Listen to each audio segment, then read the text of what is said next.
Hola, ¿cómo están? Soy Cande Segovia, soy estudiante de la Escuela 9006, profesor Francisco Humberto Tolosa, del nivel superior, actualmente estudiante de la Tecnicatura en Producción Artística y Artesanal.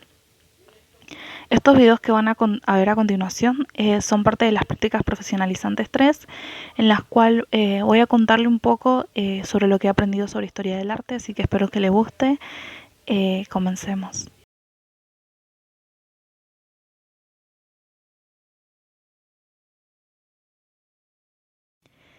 El arte en la prehistoria. Es donde se van a dar las primeras creaciones artísticas humanas. Es por mucho el periodo más largo de toda la historia del arte. Con el sedentarismo y la posterior aparición de las primeras grandes civilizaciones urbanas en Egipto y Asia Occidental, el arte llegará a cimas sorprendentes por su belleza, misterio, riqueza y grandiosidad. A la prehistoria la podemos dividir en tres etapas, siendo la primera de ellas el Paleolítico, en la cual van a suceder dos tipos de creaciones artísticas, comenzando por la pintura rupestre o arte parietal.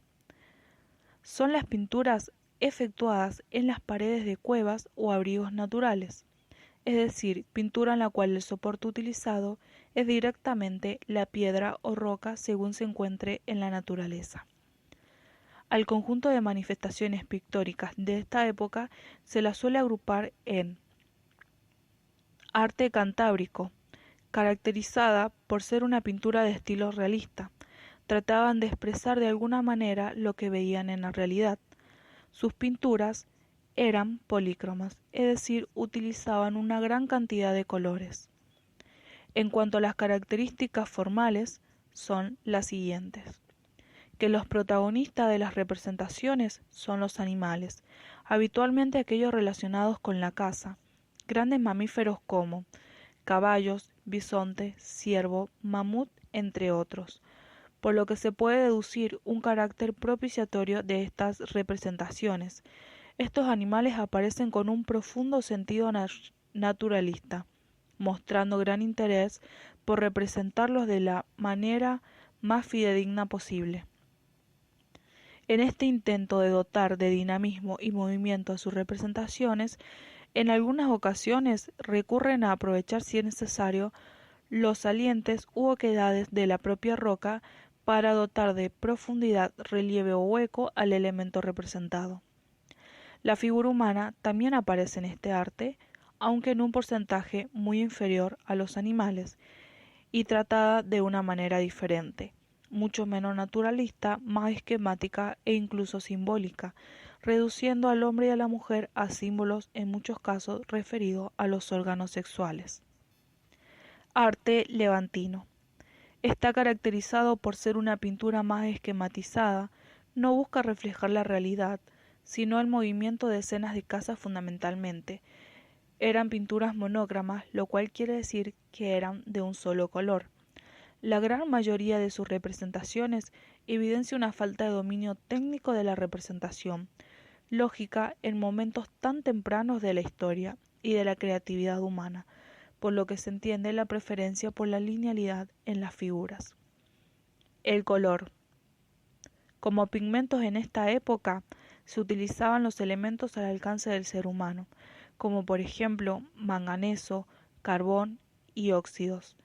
A estos pigmentos lo mezclaban con grasa animal, tuétano o resinas vegetales, creando así las pinturas utilizadas, dejando una gama cromática pobre en colores, la cual estará dominada por los colores terrosos, los rojos, los amarillos, los pardos y los violetas. El arte mobiliar. La otra gran manifestación del Paleolítico son las representaciones de arte mueble, que contienen representaciones abstractas, antropomorfas o animales, talladas en objetos de dudosa funcionalidad, de hueso, asta o marfil. Son los conocidos como propulsores, los bastones de mando de diversos utillajes de caza. Muchas de estas piezas se han encontrado cerca o en enterramientos, los que no puede indicar una incipiente estratificación social, siendo estos instrumentos símbolos de poder y prestigio.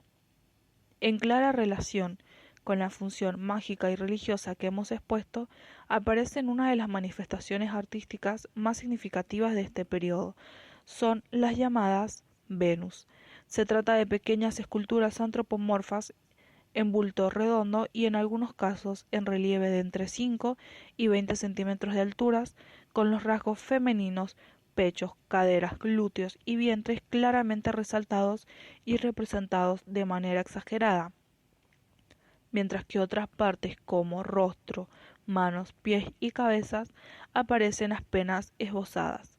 Por estas características son interpretadas como ídolos de fecundidad o como representaciones de la Gran Madre, siempre relacionadas con cultos y rituales de fertilidad. Estas figuras están realizadas en marfil, piedra o arcillas mezcladas con huesos pulverizados y endurecidos al fuego. Arte del Mesolítico y del Neolítico. En el Mesolítico y Neolítico cambian las formas de vida del hombre y con ello sus manifestaciones artísticas, entre las cuales van a destacar la pintura parietal, el megalitismo y la cerámica. El arte parietal de la escuela levantina. En torno al año 10.000 a.C. nos encontramos en Europa occidental en la etapa conocida como el Mesolítico. Las condiciones medioambientales van a empezar a ser más propicias para la vida. Los hielos se retiran, el clima se hace menos frío y se desarrollan nuevas especies vegetales y animales aptas para el consumo humano. Así el hombre seguirá siendo cazador y recolector, pero se acercará poco a poco al sedentarismo y la autosuficiencia alimentaria. Esto, por supuesto, encontrará respuesta en las creaciones artísticas. El ejemplo más evidente lo encontramos en la Escuela Levantina de Pintura Rupestre. Las características de esta pintura cambian con respecto al periodo anterior. El protagonista ya no es el animal, sino la figura humana. Las representaciones pierden el naturalismo ganando en esquematismo, dinamismo y estilización. Hay un gran interés por representar escenas de muchos casos de la vida humana, como actividades de caza, de recolección, rituales y guerra.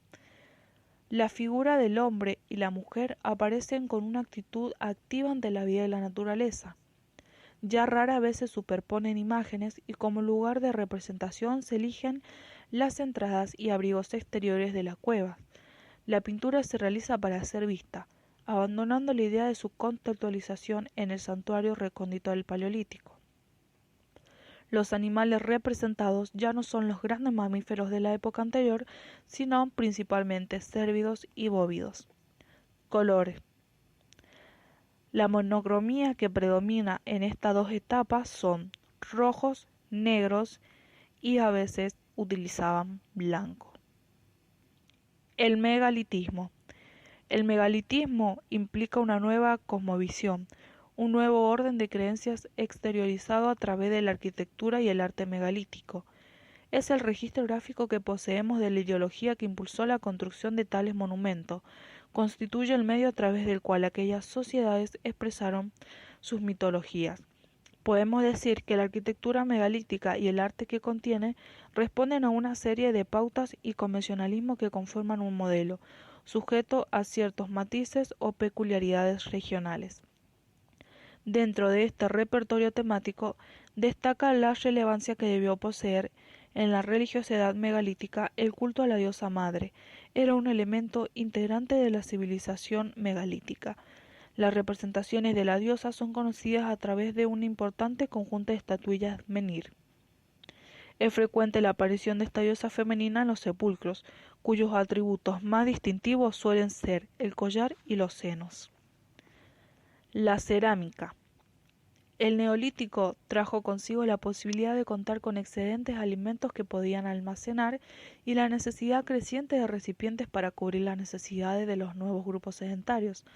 A la vez, el ser humano fue descubriendo nuevas técnicas y procedimientos artesanos, lo que fue decisivo para el desarrollo de la cerámica.